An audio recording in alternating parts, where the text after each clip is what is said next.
Prime Minister Narendra Modi says India is committed to strengthening its relations with Australia, which is not only important for the two nations but also for the Indo-Pacific region and the whole world.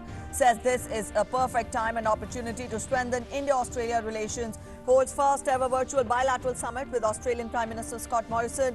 9 agreements signed. Prime Minister Narendra Modi says long-pending agrarian reforms approved by the Union Cabinet will have a very positive impact on rural India, especially industrious farmers, and long-pending agrarian reforms will enable the transformation of the agriculture sector. Says amendment to the Essential Commodities Act will ensure better income for farmers and would mean lesser regulatory influence.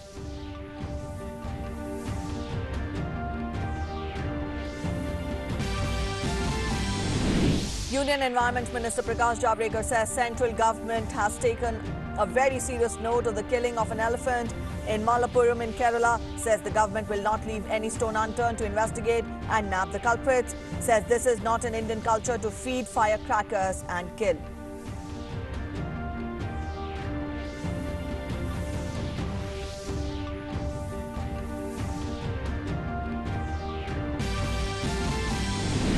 Cyclonic storm Nisarg weakens after hitting south of Alibag in Raigad district of Maharashtra. Mumbai spared major damage from the cyclone except reports of uprooting of trees and waterlogging from some areas. 16 districts of Madhya Pradesh on alert for heavy rains.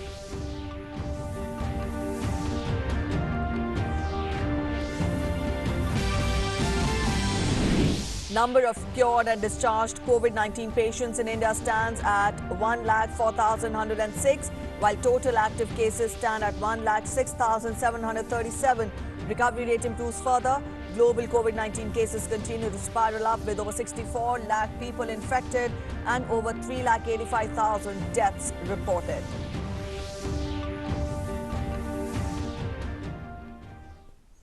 Hello, you're watching DD News and I'm Preeti presenting Midday News this afternoon. Our top story first. Prime Minister Narendra Modi held the first ever virtual bilateral summit with Australian Prime Minister Scott Morrison today. He said that India is committed to strengthen its relations with Australia, which is not only important for the two nations but also for the Indo-Pacific region and the whole world. He added that role of comprehensive strategic partnership will be even more important during this time of the pandemic. Prime Minister also said that the government has changed the crisis into an opportunity to bring border reforms at ground level.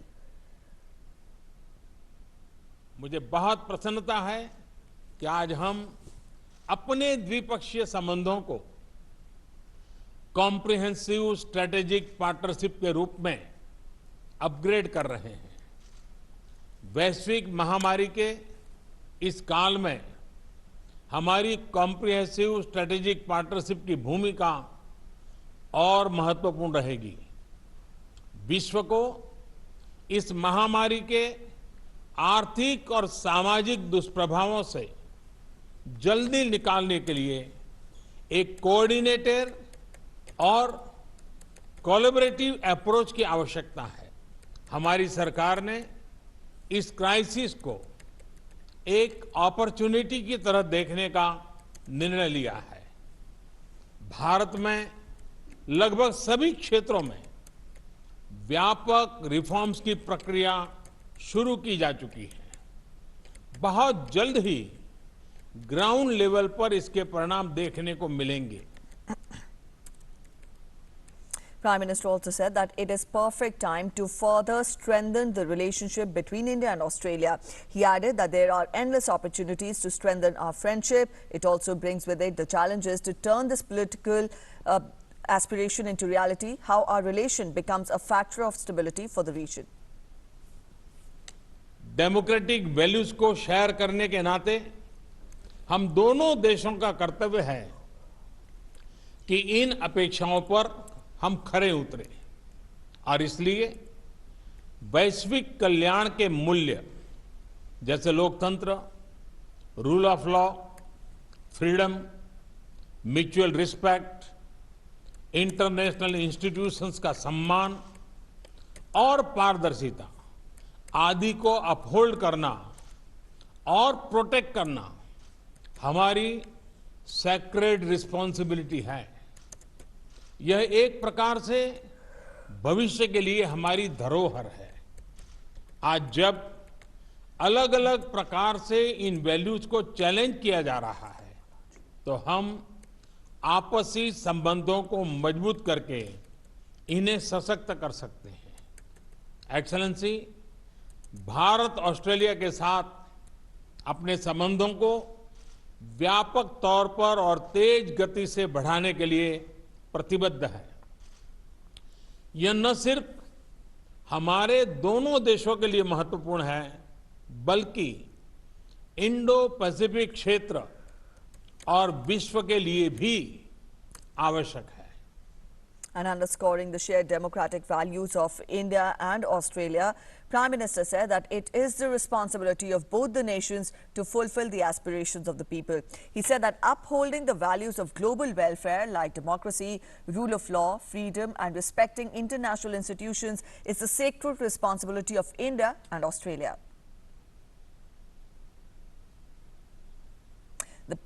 Also, let us get you an update on the agreements which were signed. Or before that, let's hear what the Prime Minister had to say. We know they don't come to anything if we don't put in the practical building blocks and agreements that sit under the relationship that actually contribute to the prosperity and the progress of the relationship between our two countries. So today is a very good opportunity to extend that. It will be extended also in the agreement that we have to commit to Foreign and Defence Ministers meeting in a regular 2+2 format. I think that's a great step forward. India and Australia had signed the agreements today, and they signed 9 agreements in various sectors to further boost relationship between the two nations. The list of documents announced and signed during India-Australia Virtual Summit are: Joint Statement on a Comprehensive Strategic Partnership between Republic of India and Australia. This was announced. And Joint Declaration on a Shared Vision for Maritime Cooperation in the Indo-Pacific region was also announced.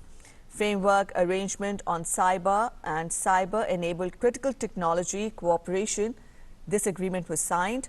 MOU on cooperation in the field of mining and processing of critical and strategic minerals was also signed. Added to this, arrangement concerning mutual logistics support, that is MLSA, was also signed between the two countries. Implementing arrangement concerning cooperation in defence science and technology to the MOU on defence cooperation was also signed. MOU on cooperation in the field of public administration and governance reforms was signed, and also MOU on cooperation in vocational education and training was also signed. Added to this, a memorandum of understanding was also signed on water resources management. And also, Australian Prime Minister Scott Morrison emphasised on the importance of regular 2+2 dialogues between the two countries and focused on strengthening bilateral and multilateral ties. They don't come to anything if we don't put in the practical building blocks and agreements that sit under the relationship that actually contribute to the prosperity and the progress of the relationship between our two countries. So today is a very good opportunity to extend that. It will be extended also in the agreement that we have to commit to Foreign and Defence Ministers meeting in a regular 2+2 format. I think that's a great step forward. The relationship also we have with partners in the region, particularly Japan, Indonesia, Vietnam, the United States, others, is very important. And we are both enthusiastically pursuing those bilateral relationships, but increasingly in multilateral fora, both informally and formally. That is providing, I think, a basis of stability in our region, which we can all share in and we can drive the prosperity from. The Australian Prime Minister said that he is eager to visit India to receive the famous Modi hug. I look forward to this first Australia-India Leaders Virtual Summit today. I wish I could be there for what has become the famous Modi hug, and while not and be able to share my samosas, which I thank you for. We had a bit of fun with that on the weekend. So next time it'll have to be the Gujarati Kishti which I know is a keen favourite of yours and you've mentioned to me before. So I'll try that out in the kitchen before next time we meet in person. Two interministerial central teams are visiting West Bengal and Odisha for the assessment of the aftermath of Super Cyclone Amphan. A seven-member team headed by Joint Secretary, Minister of Home Affairs Anuj Sharma will reach Kolkata this evening. The team will travel to affected areas for ascertaining the quantum of loss and destruction caused by Cyclone Amphan. The team is expected to visit the cyclone-affected South and North 24 Parganas, Howrah, East and West Midnapore and Hooghly during this visit. The team will also hold meeting with State Chief Secretary and other government officials before leaving for New Delhi.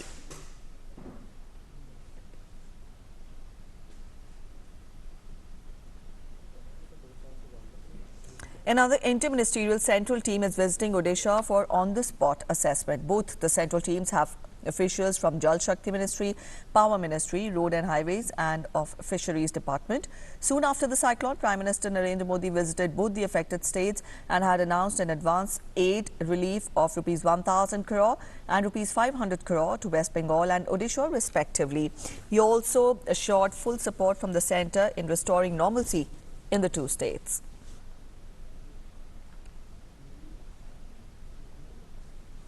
HRD Ministry, Urban Affairs Ministry today launched engineering internship program for students in New Delhi. Union HRD Minister Ramesh Pokhriyal Nishank and MOS Housing and Urban Affairs Hardeep Singh Puri were present at the launching ceremony of TULIP. The urban internship program, that is TULIP, aims to provide experiential learning opportunities to engineering graduates. Added to this, the program will be supported under Smart City initiative of the Government of India. Speaking about the program, Union Minister Hardeep Singh Puri emphasized on the importance of education of the youth and their role in urbanization. मैं समझता हूं इस urban rejuvenation में ये internship programme जिसमें दुर्गा शंकर जी कह रहे हैं उन्हें विश्वास है कि पहले वर्ष में ही 25,000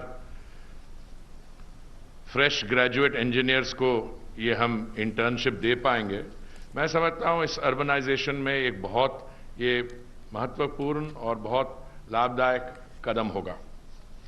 I just want youth, educated engineering graduates and getting them to dedicate to the work of our urban local bodies and our overall process of urbanization. Union Minister for Education Ramesh Pokhriyal Nishank said that collaboration of the ministry with Housing and Urban Affairs Ministry is the need of the hour, which would benefit young graduates of the country in learning. He also added that India has become a destination for students to come and study. दुनिया की बड़ी से बड़ी कंपनियों में यदि CEO है, कार्यकारी निदेशक उसका है, तो हिंदुस्तान से पढ़ने वाला छात्र है। यह इसका प्रमाण है। एक ने मैं सैकड़ों प्रमाण दे सकता हूं पूरी दुनिया में। और अमेरिका से जितने भी विकासशील देश हैं उनमें बहुत बड़ी उपस्थिति में शीर्ष पदों पर बैठे रहने वाले मेरे आईआईटी से, मेरे इंजीनियरिंग कॉलेज से, मेरे इन विश्वविद्यालयों से निकलने वाला छात्र है। इसका मतलब यह है कि आज जरूरत है इस समन्वय की। And the central government has taken a very serious note of the killing of an elephant in Malappuram in Kerala. Union Environment Minister Prakash Javadekar has termed the killing of an elephant in Kerala as cruel and assured that the culprits will be nabbed and brought to justice. The Union Minister has also sought complete report on the incident. The elephant died in Malappuram district on 27th of May and it was severely injured when the fruit it ate exploded in the mouth. Killing of an elephant in Kerala is shocking. If somebody gives firecrackers in pineapple and they get burst in the mouth, and therefore if elephant dies, this is very cruel and this is not Indian culture. Therefore, we have taken this killing in Kerala very seriously. For solving the animal human conflict situation, we have already taken up fodder and water augmentation in forest areas. But this kind of killing is absolutely unacceptable, and we have already deputed our senior officers there, and we will nab the culprits and punish them. After hitting Maharashtra's coastal area, Raigad and Alibag with wind speed of up to 120 kilometers on Wednesday afternoon, Cyclone Nisarg weakened into a cyclonic storm in the evening. Now, as per the IMD, cyclone weakened into a deep depression, and further, the deep depression over interior Maharashtra moved north-eastwards and lay centered about 70 kilometers east of Nashik, Maharashtra. It is likely to weaken into a depression during the next few hours. As soon as cyclone weakened, the NDRF team started relief and rehabilitation work. Overall, the worst has passed and the cyclone situation was well negotiated because of timely preparation and coordination between centre and the state. Heavy rain occurred at isolated places in Maharashtra. Fishermen were advised not to venture into East Central and Northeast Arabian Sea. Mumbai was spared major damage from the cyclone except reports of uprooting of trees and waterlogging from some areas. In Madhya Pradesh, 16 districts are on alert for heavy rains. The IMD has put an orange-yellow alert in the state. The districts which are likely to witness rains include Indore, Bhopal, Ujjain, Hoshangabad, Jabalpur and Sagar division. Up next, we'll take a look at the latest update on COVID-19 situation from across the country. A total of 104,106 patients have been cured of COVID-19 so far, which means the recovery rate has improved. Presently, there are 106,737 active cases and all are under active medical supervision. The testing capacity has increased in the country through 480 government and 208 private labs, and there are in total 688 laboratories. To facilitate migrant workers stranded at different places by special trains, Indian Railways operationalized 4,197 Shramik special trains across the country till 3rd of June. More than 58 lakh migrant workers have been transported through Shramik special trains since 1st of May. Over 50 lakh passengers were transported in May alone. Now, these trains were originated from various stations and states. Maximum number of trains have originated from Gujarat, followed by Maharashtra, Punjab, Uttar Pradesh and Bihar. The states where maximum Shramik special trains terminated are Uttar Pradesh, Bihar, Jharkhand, Odisha and West Bengal. In addition to the Shramik specials, Railways are also running 15 pairs of special Rajdhani trains from 12th of May and 100 pairs of special mail or express from 1st of June 2020 for pilgrims, tourists, students and other stranded people. Railways recently deployed the first set of isolation coaches in Delhi for treating those with COVID-19 infection. The rate with 10 disinfected coaches has 160 beds and is equipped with medical facilities to comfortably quarantine the patients. Each cabin of the coach has been converted into an independent isolation ward, which shall accommodate one patient. There will be plastic curtain for each cabin as a measure of isolation. The side berth end panel walls of the coach near the entry-exit doors have been removed for easy access of the stretcher. Extra bottle holders and electric points are provided for medicines, fluids, IV fluids and medical equipment are also provided. One of the 4 toilets of the coach have been converted into a bathroom with a facility for shower, bucket and a mug. Also, insulated bamboo sheets have been put up on the roof and the side walls of the coach for reducing the heat transfer and temperature inside the isolation ward. In addition to this, the 10 non-AC coaches with 160 beds, the COVID-19 care center will have 3 AC coaches for healthcare staffers, including doctors.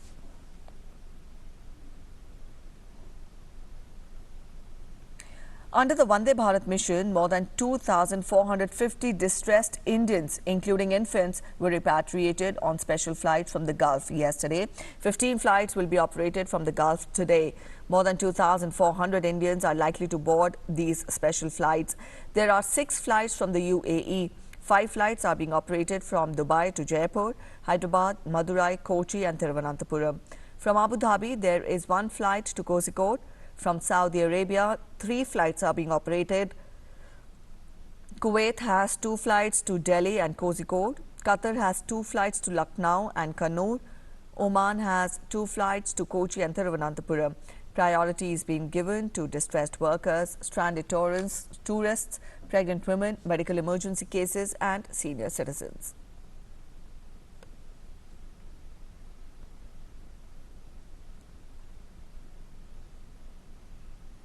Under government's effort to bring back the stranded Indians from abroad, the third repatriation flight carrying 69 nationals has reached Lokpriya Gopinath Bordoloi International Airport in Guwahati.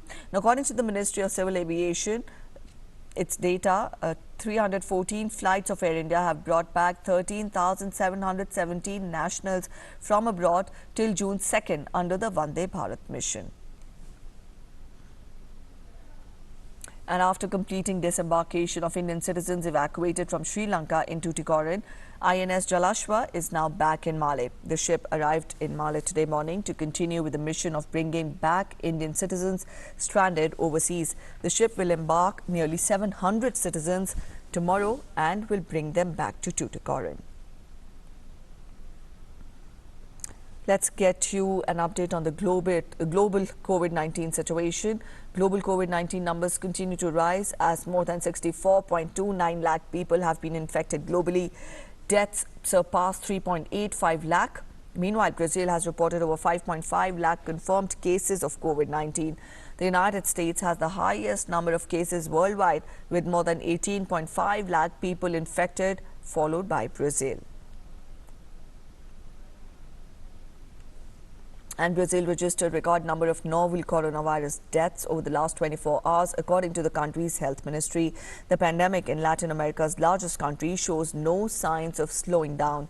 The fresh record comes as some Brazilian leaders, including right-wing President Jair Bolsonaro, continue to belittle the virus, warning that the economic fallout from quarantine measures will be worse than the virus itself. Currently, Brazil has more than 5,55,000 total confirmed cases of COVID-19 and more than 31,000 deaths.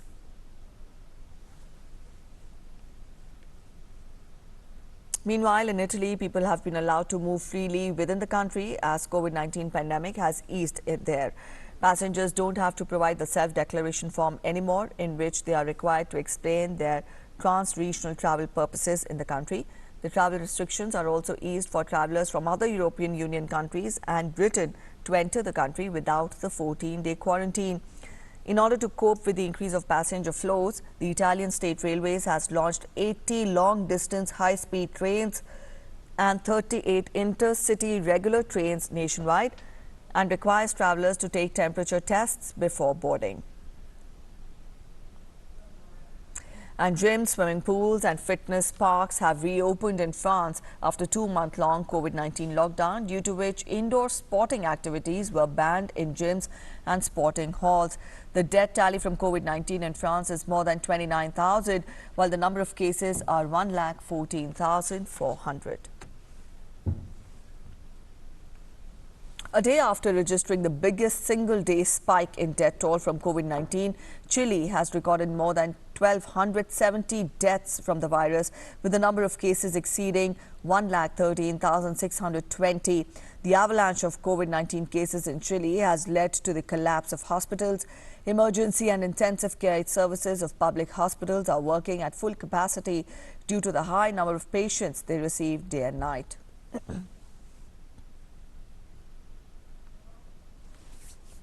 And Surin Makradi, a septuagenarian in central Thailand, has set an example that age cannot be a hurdle if one decides to provide selfless service to the society.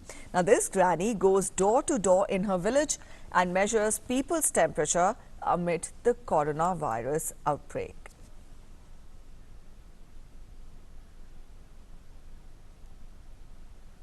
Basu Chatterjee, the director behind cult films like Rajnigandha and Chit Chor, passed away today due to age-related ailments. He was 93 years of age. The veteran filmmaker and screenwriter's last rites will be performed later this afternoon in Mumbai.